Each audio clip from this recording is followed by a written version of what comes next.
Hello and welcome to Ukraine Today. I'm Volodymyr Rasulogub. Join me now here in Lviv region to talk about the Dutch business in Ukraine is the commercial director of Galicia Greenery agricultural company, Mr. Mikel Honders. Mr. Honders, welcome to Ukraine Today. Nice to have you here. Mr. Honders, your company decided to come here to Ukraine, to the Lviv region and start growing the greens. Tell us what was the main motivation to do that? The main initiator of the project is Food Ventures. They are developing projects and they focus on the, let's say, around the Black Sea region on emerging markets. So that's also why they decided to go to Ukraine. It's already it's a long history. I think the ideas already started in 2010 and the company started in 2012. The reason for Ukraine, also because of our partners, which are big cooperatives from the Netherlands, Prominent and Rainbow, they have interest in exporting vegetables from the Netherlands. And they see the future in local production. Let's say to drive 3 or 4 days with a fresh product doesn't make so much sense. So that's the reason also to Ukraine. Let's say 45 million people, 70 to 80% import of fresh vegetables. So there should be there's a huge demand of local production. And in summer there is a lot of production, but the winter is really a lack of products. So that's the main reason why in Ukraine. You started the company came here to the Lviv region in 2012, and actually this is your first season. The first time when you started growing was 2014. Tell us how your business is now coping with all the difficulties which Ukraine as a country is facing. Let's say we were prepared for a lot of difficulties. When we came to Ukraine, we knew it wouldn't be easy. That's also why there's nobody here. Let's say if it would be easy, everybody would be here.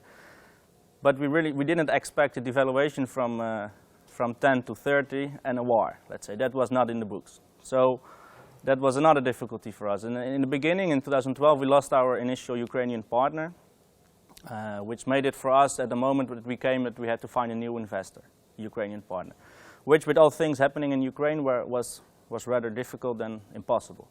So we decided with our current shareholders, with the money which was in from the Netherlands, to say there were two things: either stop the business and go back to the Netherlands, or keep faith in the country and in the project, and with the money which we have, start it. Let's say, show that it works, show that it's possible, show that the idea is still there, even in a country is in war.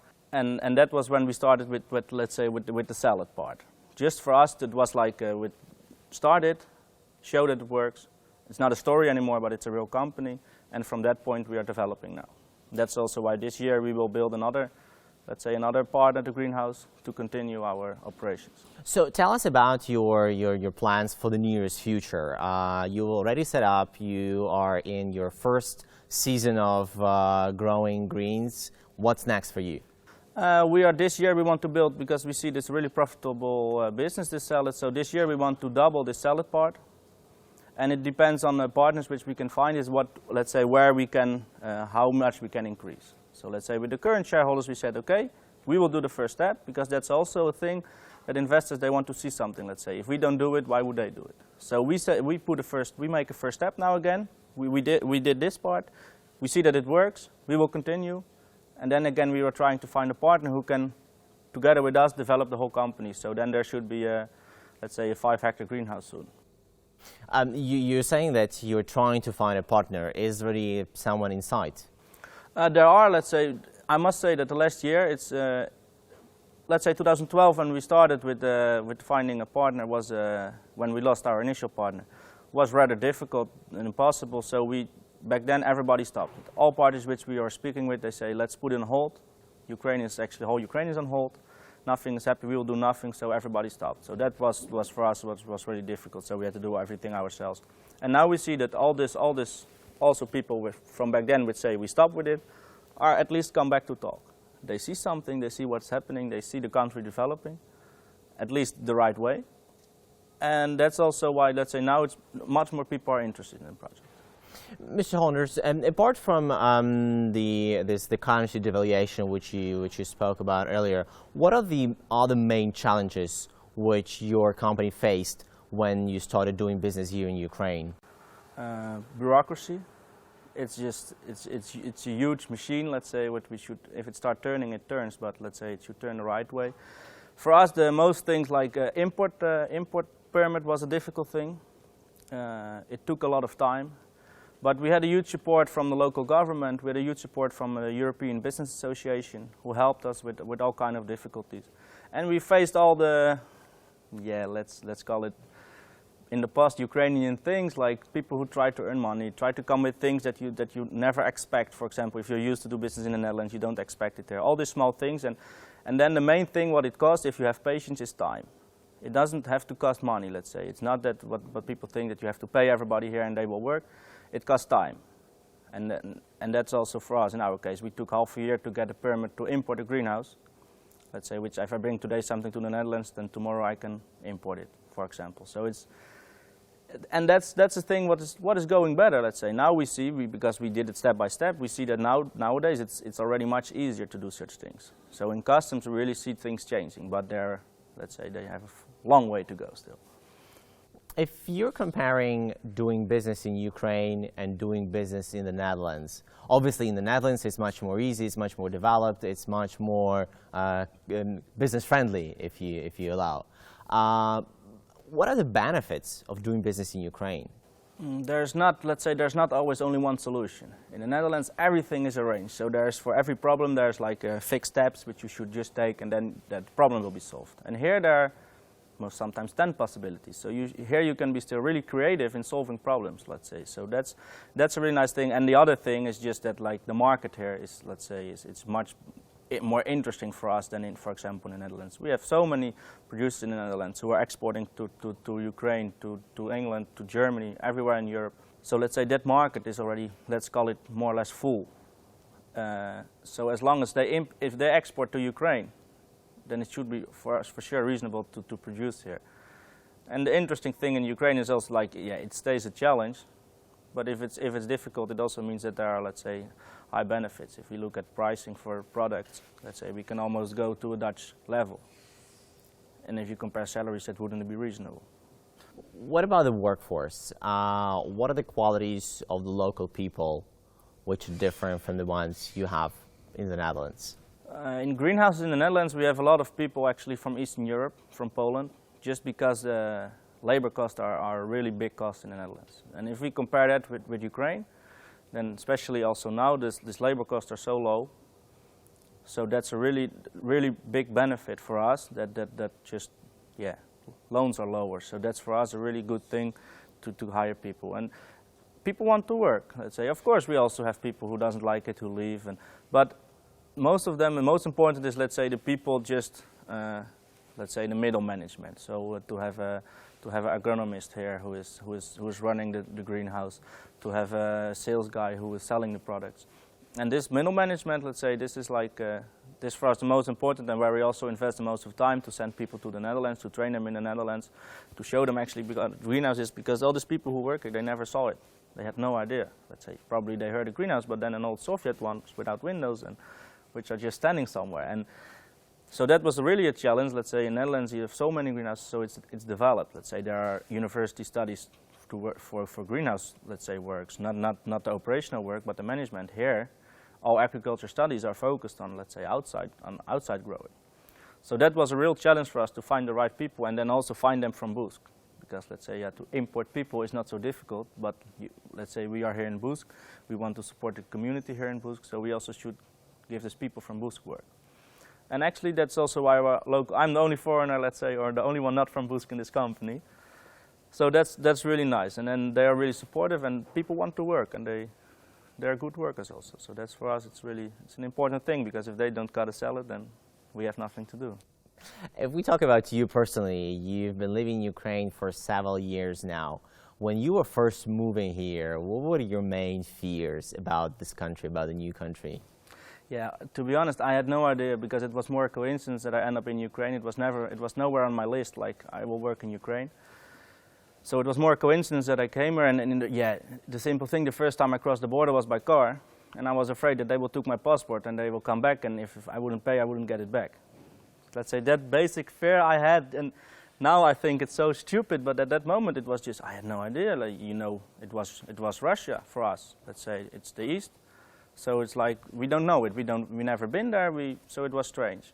But when you cross the border, when you see it, and then when you come especially to Lviv, then you're in a European city. And that's also the thing what we see now with everybody who comes from the Netherlands just to visit me here. They all come back, every single one of them, because they are like so surprised how it looks like here and what is happening here, and let's say that it's normal to be here. And that's for me also, like I see Lviv developing the last 4 years, and it's a huge development what they did. And that's, so for me it's nice to be here actually. Starting from January 1st of this year, certain provisions of the association agreement between Ukraine and EU have come into force. And the Ukrainian government has been placing big hopes on this agreement for the foreign businesses to start coming in. Have you or has your business felt the inflow of foreign business in Ukraine? We felt it. Let's say for us, the thing is that it's important that that things will be here like a standard and a standard for everybody. And which standard it is, that actually doesn't matter so much. But the thing that let's say, it should be for everybody the same. So if another company from Netherlands will come tomorrow and do the same, they should have the same struggles, the same rules as we have. Then you can be competitors on things what you're doing, like growing. Then we should just be the best, and then we can do it. So for us, and also especially with our investors, which are big corporations, which are exporting products, it's for them, it's also for us, it's important to get products from the Netherlands to Ukraine, because they are coming. But in Poland they get another sticker and they're not from Netherlands anymore. But let's say if that's transparent, and that was also with the association agreement, if this imports thing will be arranged on a normal way, which we find normal, then it's possible for all these companies to just do their business and compete on the level that we are used to. You should just be the best in your company, and you should not be the best to avoid taxes. So as long as that is fixed, then everybody can do business on an honest way. And I think that's the most important also for us, because that's the fact why we didn't start import yet, because we cannot compete with this black import. It's just impossible for us. They don't pay VAT, they don't pay import duties, so at least 30–40% you're more expensive. And that's for us what makes it for us a really interesting thing. Like we cannot, Ukraine has a huge demand on products, and we want to produce it here, but we cannot produce it in the next years. It's impossible to grow that fast. So we need this import, and then let us import it directly from a grower from the Netherlands. And that's the thing. What is for us important with the association agreement is that we can do transparent business, and which is for everybody the same rules. And I think that's the most important thing. As you know, Netherlands is one of the countries which did not ratify the EU association agreement with Ukraine, and they called a referendum, a nationwide referendum on this matter, even though it is of a advisory nature. What do you think about that? What do you think that the people of the Netherlands will be voting in the referendum for the government to ratify or not? I think that the most important is that people get the right information before they make a decision. Now there's some, let's say, emotional politics going, like people who are against Europe use this referendum also to show their voice against Europe, because now we see what is going on in France with Le Pen, what's going on in the Netherlands with all these anti-Europe parties. Let's say they are also using this association agreement as in my opinion, as a tool to get this anti-Europe voice louder. At the other end, I also understand the fears from the people, because let's say, if you look at the news since 2013 to Ukraine, you only saw bad things. You saw Donetsk, you saw Crimea, you saw the going down of MH17.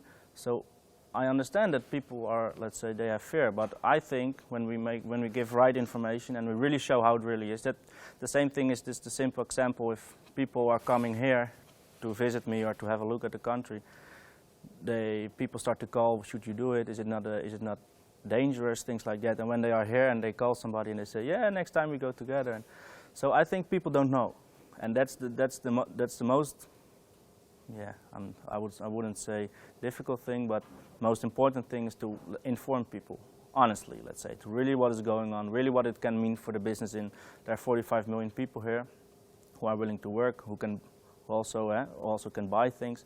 So I think that's a really big advantage, and that's why we are here, like to inform people that it's normal country, and that they really can develop, and that they have a huge potential.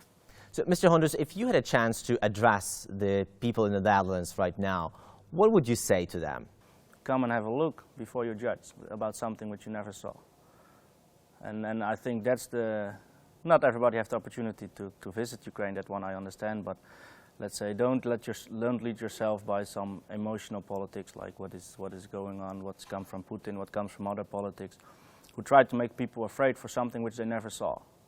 And I think that's a strange thing, let's say. That's like the ghost in the closet, let's say. You never saw it, but you're afraid of it. So till you really see it and can judge yourself, till you have, let's say, all the information to judge yourself, then let's say, yeah, don't judge on some emotional politics, because in my opinion, that's like a dangerous road to go. Mr. Honders, in your opinion, the EU association agreement with Ukraine, what kind of benefits does it give to the Netherlands? Let's say we are a trading country. We are already trading since, let's say, since I don't know when, a very long time. So we need this, let's say, to export things. Let's say, especially, let's say, if I keep it to our sector, to the agricultural sector in the Netherlands, let's say we are exporting almost everything. My father has a greenhouse at home. Nothing goes to the Netherlands, not a single tomato. So and this country has a huge potential in people who are demanding fresh products. If you see developing of supermarkets, things like that, it starts to be like we are used to in Europe. So the biggest advantage for the Netherlands is trading, and let's say easy trading and transparent trading. So we really, as a country, we can also, and also the labor force here, if you see what is going on here on IT level, the level is much higher than everywhere else. So let's say it's not without a reason that so many Dutch companies also start their IT business here. Nestle outsourcing, everybody is, let's say, from all over the world, they are here with IT. So there are educated people. So let's say this country has like a huge future for that. And also for us as a trading country, how can we refuse such a huge market? If you were voting at this referendum, how would you vote? Let's say I will vote, and I will vote in favor of the association agreement. Like for me, it's like maybe not immediately effective on our company, but it's like the road Ukraine choose, let's say, the European way. And this is, for me, it's like another step to accomplish this, to get this, let's say, European norms in this country, like also on the way of doing business. What you see with this new politia, you already see that, let's say, that things are changing, like on a touchable level, because I think that's the most difficult thing for the politicians in Ukraine, is that you cannot really see a lot of things, let's say, only impopular decisions, so everybody is unhappy. But I think it's important to also see things which are really changing, like just on the street, and that's an important thing, and that's also, let's say, for us the thing with just, yeah, we see it with some small things in what we are doing the last 4 years. We see things that are changing, and that it's not normal anymore. And also in some governmental institutions, they start to prove that they are not corrupt, let's say, and they are really doing their best, even more than I don't know where, just to prove that there's no corruption. And of course they are not there yet. Of course it's not like everything is good already. So there's still a really long way to go. But for me the most important is that now they made a decision which direction to go, and that step by step, maybe they put one step in front and two back sometimes, but at least they're heading the right way. And that's the most important thing. Let's say that they're heading the right way, and then when they are there, that one I don't know, but they will get there. Well, we'll see how things develop. Mr. Honders, many thanks for joining us today. We were discussing the Dutch business in Ukraine with the commercial director of Galicia Greenery Agricultural Company, Mr. Mikel Honders, here in Lviv region. I'm Volodymyr Solhub. Thank you for watching Ukraine Today.